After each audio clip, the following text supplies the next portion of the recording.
Science का science किसे कहा जाता है? केमिस्ट्री को। विज्ञान का विज्ञान, बकलोल हंसता कौन चाहिए? क्वेश्चन पूछा हुआ है, एक से एक बकलोल लाता है। उसको लग रहा है सर अपने मन से बुझा रहे हैं, खुश है पूरा, अरे वाह क्या पूछ दिए। रसायन विज्ञान, केमिस्ट्री को रसायन विज्ञान, इसे विज्ञान का विज्ञान कहते हैं। विज्ञान का विज्ञान।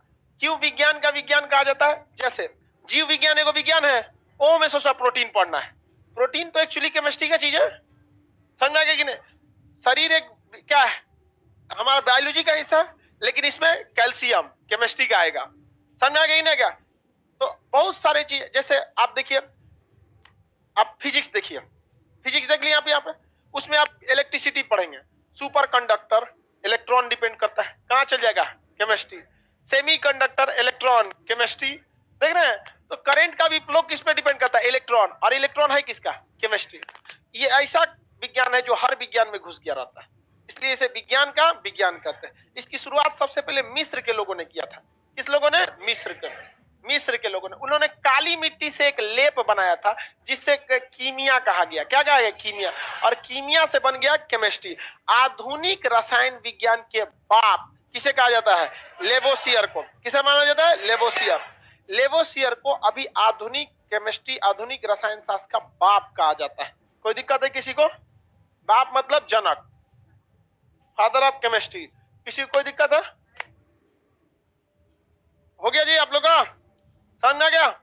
केमिस्ट्री स्टार्ट किया जाए। देखो, केमिस्ट्री में कई चीजों का अध्ययन करना होता है। इसमें अवस्था का भी अध्ययन करना होता है। अवस्था भी कई टाइप की होगी, आपके सामने ग्राफ लिख दिया होगा। देखिए, रासायनिक रूप से और भौतिक रूप से। भौतिक रूप उसे कहते हैं किसी भी तत्व को, पहले क्या चाहिए? पदार्थ। पदार्थ समझिए, सबसे पहले क्या है? पदार्थ।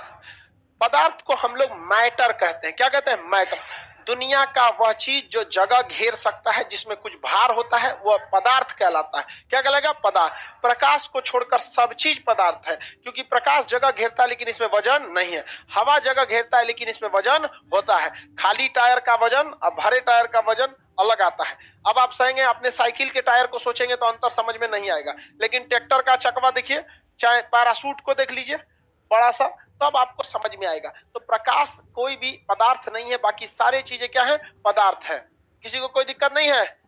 Anything in which in world which occupies mass space and which have mass is known as matter. Very good, you are CBSE board. आगे बढ़े, किसी को कोई दिक्कत नहीं? सॉरी केमिस्ट्री कहता है। पदार्थ समझ में आ गया क्या होता है? पदार्थ दुनिया का कोई भी चीज जो जगह घेर सकता है, जिसमें भार होता है, पदार्थ कहलाता है। आप सब पदार्थ है कि नहीं है? पदार्थों को हम लोग दो कैटेगरी में बांट सकते हैं, भौतिक अवस्था के आधार पर यानी बाहरी बनावट के आधार पर, रासायनिक आधार पर यानी आंतरिक संरचना या नियम का रासायनिक के आधार पर। भौतिक आधार पर हम इन्हें ठोस, द्रव, गैस पे बांट सकते हैं। ठोस जिसका आकार बदलता नहीं है, द्रव जो बह जाता है, गैस जो उड़ जाता है। गैस क्या हो जाता है? उड़ जाता है। प्लाज्मा आप सबको पता चल गया होगा, प्लाज्मा लिबिर वाला अवस्था, समझा गया? सबसे ज्यादा ऊर्जा किसके पास? प्लाज्मा। सबसे ज्यादा तापमान? प्लाज्मा। सर्वाधिक ऊर्जा? प्लाज्मा। तारों के पास? प्लाज्मा। ज्वालामुखी का लावा? प्लाज्मा। मैग्मा? प्लाज्मा। पृथ्वी का केंद्रीय भाग? सूर्य किस अवस्था में? प्लाज्मा। सर्वाधिक ऊर्जा? प्लाज्मा में। किसी कोई दिक्कत नहीं है? आगे बढ़ जाएं। और पांचवी अवस्था Bose Einstein condensate. Bose Einstein condensate. Bose Einstein condensate, ये आपको समझने की कोई जरूरत नहीं, चुपचाप याद कर लीजिए। कैसे?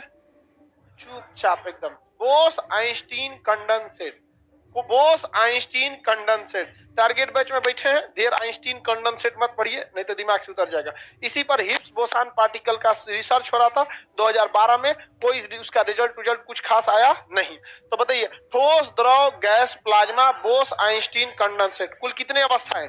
5। 0 डिग्री टेम्परेचर जो होता है 0 डिग्री, जब आप कभी भी जल को 0 डिग्री सेल्सियस पे जल को रखेंगे तो इससे थोड़ा 3 चीज दिखाता है।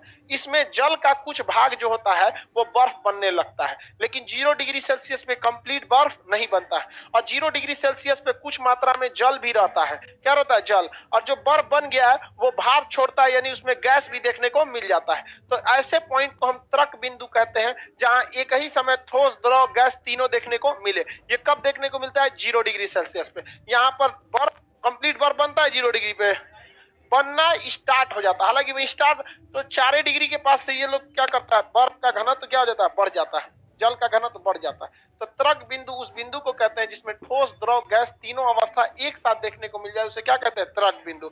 0 डिग्री सेल्सियस पे आप पानी रखेंगे तो आधा पानी पानी में रहेगा और उसमें कुछ बर्फ के टुकड़े रहेंगे, और दूर से देखेंगे तो ठंडा बर्फ से भाप टाइप का निकलते रहता है, तीनों रहेंगे, किसी को कोई दिक्कत नहीं है। तृक बिंदु किसे कहा जाता है? द्रव्य। द्रव्य क्या होता है? पदार्थ क्या होता है? जो जगह घेरे। यहां तक में समझ में आ गया? तो लिखा भी हुआ है तृक बिंदु। बर्फ क्या होता है? जब वैसा तापमान जिसमें ठोस, द्रव, गैस तीनों एक साथ रहते हैं, उसे क्या कहते हैं? तृक बिंदु या तृक बिंदु कहते हैं। कोई दिक्कत नहीं ना? बताइए, ठोस का आकार बदलेगा, द्रव का आकार बदल जाएगा, गैस का आकार बदल जाएगा, लेकिन द्रव का आकार भी बदल जाता है और इसका आयतन सेम रहता है। आप 2 लीटर पानी को थरिया में रखिए चाहे लोटा में रखिए, वो जगह 2 लीटर बराबर घेरेगा, लेकिन ससुरा हई बहुत खचरा होता है। इतनी चूंकि शीशी में रखेंगे एक उतने घेर लेगा, अब बड़का बोतल में रखेंगे उतना, और एक ड्राम में रखेंगे तो सब में फैल जाता है। तो जगह घेरने की क्षमता सबसे ज्यादा गैस। हाँ, इस ससुरा जगह भी ज्यादा घेरता है, जितना फैलाएंगे उतना इसका जगह फैलते जाता है और आकार भी बदल जाता है। ये कहता है कि हम जगह तो उतने घेरेंगे बट डिजाइन बदल देंगे। लोटा में रखेंगे लोटा डिजाइन का, थरिया में रखेंगे थरिया डिजाइन का, सुराही में रखेंगे सुराही डिजाइन का। ठोस कहता है कि हमसे कोई समझौता नहीं, जैसे हैं वैसे ही रहेंगे, हम चेंज नहीं हो सकते। समझ में आ गया? भौतिक अवस्था होती हैं सर। टर्म्स इंग्लिश में बोलिए। Solid, liquid, gas, plasma, Bose Einstein, condensate. इसमें शेप क्या होता है? कभी चेंज नहीं होता है। इसमें शेप चेंज हो जाता है लेकिन इसका वॉल्यूम सेम रहता है। इसमें कुछ सेम नहीं रहता है, सब चक्कर पकड़ क्या करते रहता है? करते रहता है। समझ में आ गया कि नहीं आ गया? अब इनमें क्या है ऐसा होता है तो समझ, ये त्रिक बिंदु समझ में आ गया? त्रिक बिंदु समझ में आ गया? देखिए, किसी भी चीज के अंदर छोटे छोटे मॉलिक्यूल्स होते हैं जिन्हें अणु या परमाणु कहते हैं। ठोस में ये काफी करीब करीब होते हैं, तो अणुओं के बीच की दूरी सबसे कम ठोस, सबसे ज्यादा दूरी जितना पास रहेगा उसे घनत्व या घनापन कहते हैं। तो घनत्व किसका ज्यादा है? ठोस। हाँ,